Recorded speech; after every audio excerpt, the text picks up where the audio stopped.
بسم الله الرحمن الرحیم. الحمد لله و الصلاة و السلام علی حبیبنا و مولانا رسول الله و علی آله و صحبه و من والاه. سلام و صد سلام به شما عزیزانی که ما را در مسیر نامآوران سرزمین فارس و شناخت اونها و دانستن هویت اصلی اونها، اون هویتی که باعث شد اونها بتونن در جامعه بشری چون ستاره بدرخشند و مایه فخر و افتخار ما باشند، ما را همراهی میکنید. میخوایم امروز در مورد شخصی حرف بزنیم از دیار خودمون، از بچه های خوارزم و که در ریاضیدانی و در ستاره شناسی، در تقویم شناسی، در انسان شناسی و در هند شناسی و تاریخ نگاری برچسته بود و شخصیتی که از ایشون به عنوان استاد یا استاد کل یاد میشه. در برخی از نوشته های غربی ها از ایشون به عنوان استاد کامل یا استاد کل یاد میشه. ایشون هستند امام ریاضیات و امام به اصطلاح ستاره شناسی و امام تاریخ نگاری، ابوریحان محمد ابن احمد بیرونی. امام بیرونی رو از بزرگترین دانشمندان مسلمون یاد می کنند و از بزرگترین دانشمندان ایرانی در همه عرصه ها. بیرونی در غزنه به دنیا اومد، در بیرون، در روستا یا شهری به نام بیرون، و زاده سده پنجم یعنی 27 جمادی الثانی 440 قمری به اصطلاح و برخی درگذشت ایشون رو 427 قمری و برخی 440 یادآوری میکنند. یعنی سده پنجم ایشون چشم از جهان فرو بست و یعنی سده 11 میلادی. و کتاب در بسیاری از دانشگاه ها در میبینیم که آزمایشگاهی یا یک قسمتی از مراکز علمی رو به اسم ایشون نام گذاشتن. ما در دانشگاه خودمون خوابگاه خاصی داریم که به خوابگاه بیرونی نامگذاری شده بود که برای ما خیلی بد بود. میگفتیم چرا خوابگاه باید آزمایشگاه یا یکی از مراکز علمی کتابخونه‌ای به اسم ایشون باشه. دانشنامه علوم چاپ مسکو از ابوریحان رو دانشمند همه قرون و اعصار خوانده و در بسیاری از دانشگاه ها و مراکز علمی نام ایشون برجسته است و کتاب هایی که نوشتند و آرای علمی و اندیشه های علمی ایشون در فنون ریاضیات به خصوص و در صناعت اسطرلاب و تقویم و تاریخ نگاری و نجوم شناسی تا الان مطرح هست. آرایی که ایشون دادن به هر حال از جمله حکایت هایی که از ایشون میارن که بیانگر اهمیت ایشون بها دادن به علم و اندیشه است و کسایی که زحمت هایی میکشیدند از اونها قدردانی میکرد، حتی اگر زحمت هاشون اینقدر جایگاه خاصی نداشت. مثلا میگه ابوریحان آورده است که در کتاب استیاب الوجوه الممکنه فی صنعت الاسطرلاب که از ابو سعید سجزی اسطرلابی از نوع واحد و بست دیدم که از شمالی و جنوبی مرکب نبود. یه بنده خدا ابو سعید سجزی یک اسطرلاب ساده سوده‌ای برای خودش دست و پا کرده بود و آن را اسطرلاب زورقی مینامید و او را به جهت اختراع آن اسطرلاب تحسین کردم. من هم تشویقش کردم، نگفتم این دیگه چیه که شما خیلی هنوز ابتدایی هستید، نه، من تشویقش کردم. چه اختراعی که متکی بر اصلی است، چون زحمتشو کشیده بود، قائم به ذات خود و مبنی بر عقیده مردمی است که زمین را متحرک دانستند. یعنی اون وقتا بعضیا فکر می‌کردند که زمین میچرخه به دور به اصطلاح کهکشان یا به دور برخی از ستاره های دیگه مثلا خورشید و غیره. اما ابوریحان یه رأی دیگه ای بهش رسیده بود که بعدها، خیلی بعدها، به اصطلاح علم تونست اون رو کشف کنه و اینی که خود زمین هم به دور خودش میچرخه. این در تصور ستاره شناسان و علما و دانشمندان اون زمان نبود، چیزی بود که به اصطلاح خود بیرونی به اون دست بیافته بود و قبولاندن اون برای جامعه مشکل بود. هنوز جامعه این آمادگی رو نداشت که بتونه به این مرحله از علم و اندیشه برسه که بیرونی به اون رسیده بود.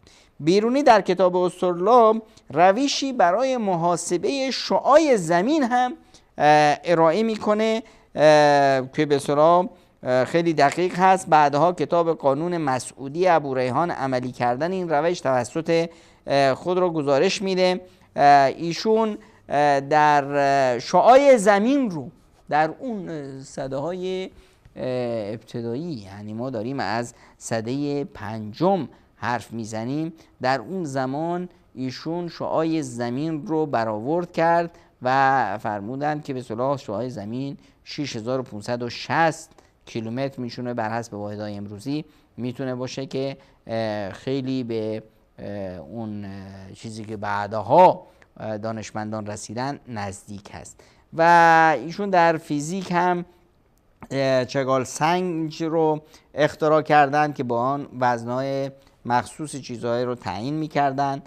در زیست شناسی و به تاریخ نگاری هم نمونه بودند. کتاب مال الهند از جمله شاهکارهای ایشون هست که این کتاب رو در منطقه‌ای که الان بین اسلام آباد و لاهور قرار داده و هنوز آثار اون منطقه هست. ایشون سفری داشتند به هند که هند اون روزگار شامل پاکستان و هند و بنگلادش و این سرزمین بود. الان در بین اسلام آباد و لاهور منطقه‌ای هست که اونجا مشهور به یکی از عجایب خلقت در اونجا قرار داده. کوههای نمک، مخزون بسیار بزرگی از نمک در اونجا هست. در همون نزدیکی ها از راه اسلام آباد به اونجا که میرید این منطقه‌ای قرار داره که در اونجا قصری ظاهراً بوده، مرکز بسیار بزرگی بوده و بیرونی تونسته اینجا برسه و هنوز هم یک اتاقکی یا آثاری از اتاقکی هست که میگن بیرونی در اونجا نشسته بوده و این کتاب خودش رو در اونجا نوشته، کتاب مال الهند.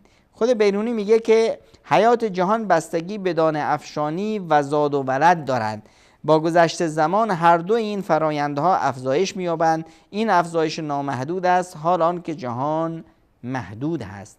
این از جمله به اصطلاح افکاری هست که بیرونی بهش دست رسیده. بیرونی سبب تشریح انتخاب مصنوعی میپردازند که مثلا چطور کشاورز و انتخاب مصنوعی چطور صورت میگیره. میگه که کشاورز زرع خود رو برمیگزیند و تا جایی که میخواهد به کشت و زرع آن میپردازد و آنچه را نمیخواهد ریشه کن میکند. کشاورز وقتی علفهای هرزه رو میچینه. جنگلدار شاخه‌هایی که به نظرش برگزیده هستند رو نگه میدارد و سایر شاخه‌ها رو میبرد. همینطور کسی که جنگل داره، درخت داره، شاخه‌های اضافی رو میبره و میندازه دور. زنبورها افرادی رو از گروه را که تنها میخورند ولی کاری برای کندویشان نمیکنند میکشند. این به اصطلاح انتخاب مصنوعی یا گزینشی است که در طبیعت وجود داره. این رو میاد از این به اصطلاح به این عبارت میرسه که طبیعت به شیوه مشابه عمل میکنند ولی در تمامی شرایط روی کردش در مورد همه یکسان هست. او اجازه نابودی برگ و میوه را میدهد و بدین طریق جلوی آنها را برای تولید آنچه هدف نهاییشان است میگیرد. طبیعت آنها را نابود میکند تا جایی برای دیگران باز کند. این به اصطلاح برداشت زیستشناسی بیرونی است از روند حرکت زاد و ولد در طبیعت و چه مبنایی داره و چه معیارهایی است. بیرونی به زبانهای یونانی، هندی، عربی چیره بود و آوردند که بیش از 146 کتاب ایشون به اصطلاح تألیف دارند که بسیاری از این کتاب ها متاسفانه ضایع شدند. از جمله کتاب های ایشون کتاب تجنیم هست، کتاب تجنیم در ریاضیات و نجوم شناسی، ستاره شناسی، آثار الباقیه در تاریخ و جغرافیا، قانون مسعودی یک نوع دانشنامه است و کتاب تحقیق مال الهند در مورد اوضاع سرزمین هند، تاریخ، جغرافیا، عادات و رسوم و طبقات اجتماعی که در هند بود. کتاب دانشنامه رو خودش به سلطان محمود مسعود غزنوی حاکم وقت هدیه کرد. در اون زمانها این یک روند به اصطلاح بود که در بسیار عادت بعضی از نویسندگان و دانشمندان و شعرا و عرفا بود که وقتی کتابی می نوشتن اون رو هدیه می کردن به یکی از پادشاهان. هدف شاید از اهداف این بود که اون کتاب مشهور بشه و خود به اصطلاح اون پادشاه هم به اهل علم بیشتر اعتنا بکنه و به اونها برسه. یک نوع به اصطلاح کمک اقتصادی هم بود برای نویسنده و همچنین اینه که اون شخص چون که این کتاب به اسم اون شده هدیه داده به اون فرد، اون در نشر و رساندن این کتاب سهمی رو ایفا کنه، چون که به اصطلاح چاپ کتاب و نشر کتاب در اون مرحله نوین از تاریخ نگارش و علم و اندیشه بسیار هزینه بردار بود که این کار یک نویسنده یا یک دانشمند نمیتونست باشه مگر اینی که یک حکومتی پشت سر اون باشه و بتونه این کتاب رو نسخه برداری بکنه و در کتابخانه های مختلف و در جاهای مختلف از اون استفاده بشه. بیرونی در واقع در دوره بوعلی سینا بود که در اصفهان بود و از جمله آثار دیگه ای که دارن کتاب سیدنه هست در پزشکی و کتاب تحقیق مال الهند از مهمترین آثار بیرونی هست که مشهور هست و به عنوان شاهکار ایشون تا الان به اصطلاح از نام و نشان خوبی برخوردار هست و بیرونی برای نوشتن این کتاب زحمت زیادی رو کشیدن و سفرهای زیادی رو متحمل شدن. یک کتاب یک پژوهش میدانی بود که خودشون رفته بودن در صحنه، دیگه ننشسته بودن در ایران یا در سرزمین در بیرون بشینند و در مورد هند بنویسند. خودشون سفر پرمشقتی رو طی کردند و میگویند که بیش از چندین سفر ایشون به هند داشتند تا تونستند کتابشون اسم کامل کتاب هست تحقیق مال الهند من مقولة مقبولة فی العقل او مرذولة. تحقیق اون چی که در هند هست. هند یک دنیایی بود واسه خودش، دنیایی که حتی عرب اون از هند به عنوان بلاد العجایب یاد می‌کردند، سرزمین عجایب. در اونجا عادات، طبقات اجتماعی، رسومات مختلف و زبانهای مختلف و ملیت‌ها، دیانت‌های مختلف رواج داشت. واسه همین ایشون اومدن یک پژوهش علمی درباره هند کردن در مورد اون چی که از حکمت‌ها و اون چی که از هند میاد که برخی با عقل سازگاری داره و میشه اون رو پذیرفت و بسیاری هم که با عقل در تضاد هست که اون رو باید به دور ریخت. این هدف بیرونی از نوشتن این کتاب بود. کتاب قانون مسعودی که کتابی است در نجوم و شامل 11 بخش در مورد مثلثات کروی و زمین و ابعاد اون و خورشید و ماه و سیارات حرف میزنه.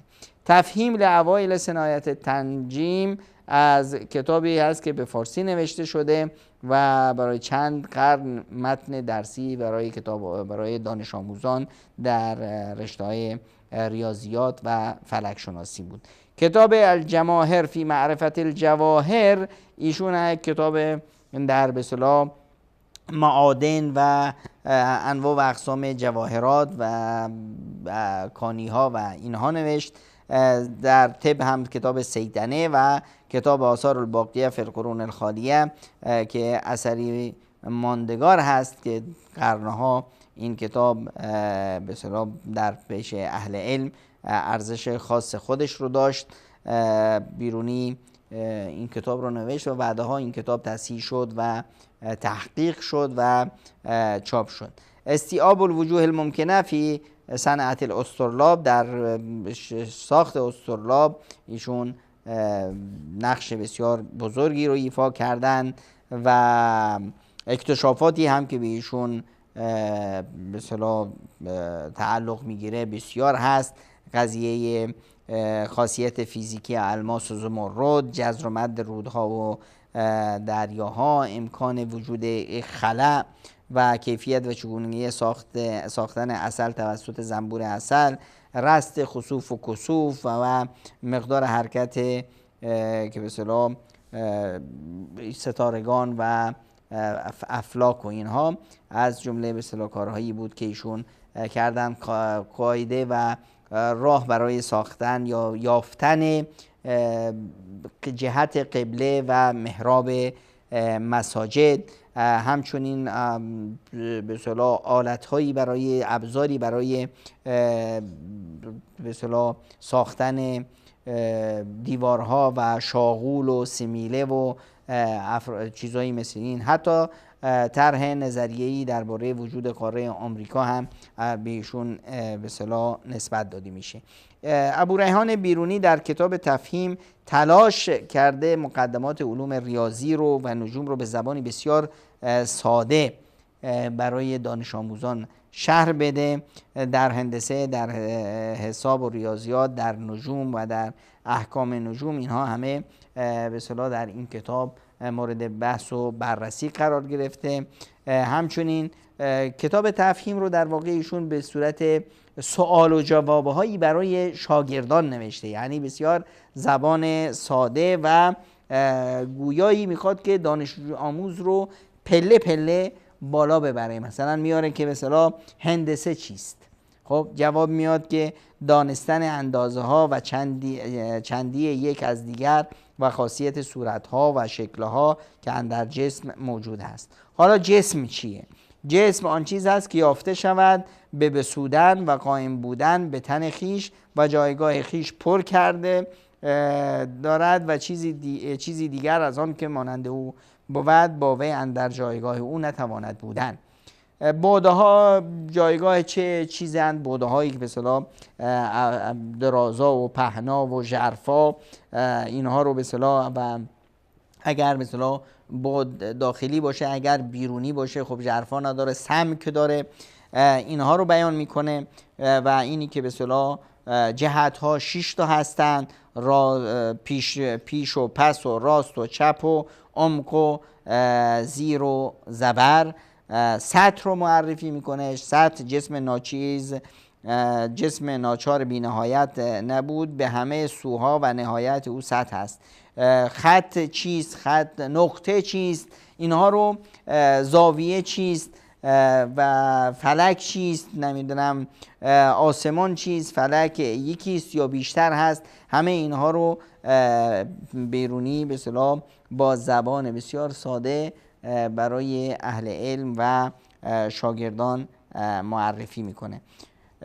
آثار الباقیه عن القرون الخالیه هم که اثر ایشون به فارسی هست و نوشته به اصطلاح ایشون هست. این کتاب مطالعه تطبیقی تقویم‌های فرهنگ‌ها و تمدن‌های گوناگون در هم بافته با ریاضیات و نجوم و اطلاعات تاریخی به همراه کاوش در سنن و مذاهب ملت‌های گوناگون است. بیرونی در این تألیف ارجمند به مقوله‌های نظیر کاهش شماری و تقویم ملل مختلف، تاریخ ایران و بابل و روم و جشن‌ها و اعیاد ایرانی و دیگر اقوام، این مسائل به اصطلاح مسائل فرهنگی و اینا اهتمام داده و این کتاب رو نوشته.